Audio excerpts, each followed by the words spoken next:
my name is Cordy, and I've recently been accused of using the cage system in an aggressive manner. I'd like to push back on that and say I've actually never watched a Nicolas Cage film all the way through to the end. It's never happened.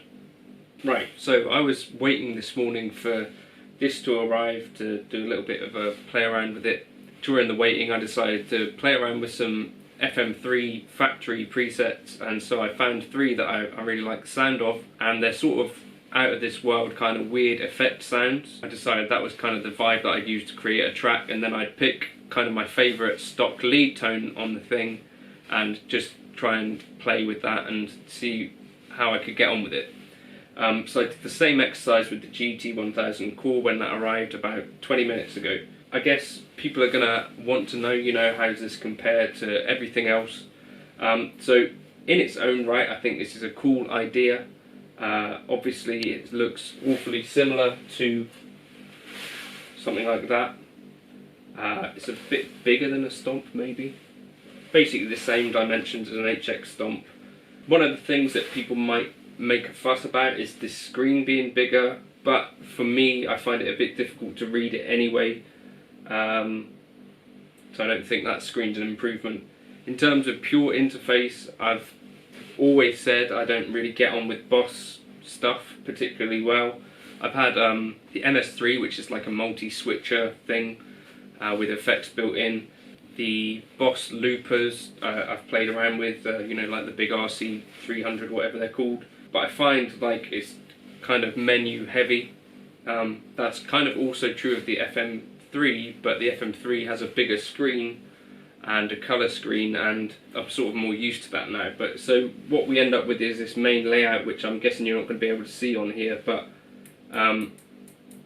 this is the signal path, and if you imagine like a Helix signal path but taken back sort of 20 years, that's essentially what you end up with something looking like. So it's not particularly easy, there's no colour coding or anything because it's a black and white screen, and it's not necessarily that easy to tell what blocks are what just by looking at it, which is something that the Helix and the HX Stomp really nailed.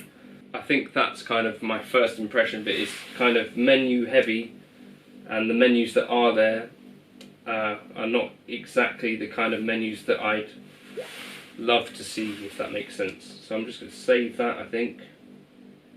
And also because of the way the screen is like two HX Stomps screens next to each other, probably. Maybe if you imagine like an old Nokia 3310 kind of screen there, it's sort of like that. That's what it looks like to me anyway. Without wanting to be too negative, I'm not in love with that screen. The knobs feel great, so that's a good thing, and this select to switch through presets feels kind of good and solid. The output from the thing is quite hot, it seems to be, as in the level going to my digital audio workstation. Yeah, aside from that, the sounds are what they are. I think generally you'll find with any device that you switch through the factory presets, for me there seems to be a tendency towards kind of spiky sounding leads, not at all what I would go for. So in a later video I'll try and dial in some of my own tones. The closest thing that I found to something that I'd use was the Fusion lead.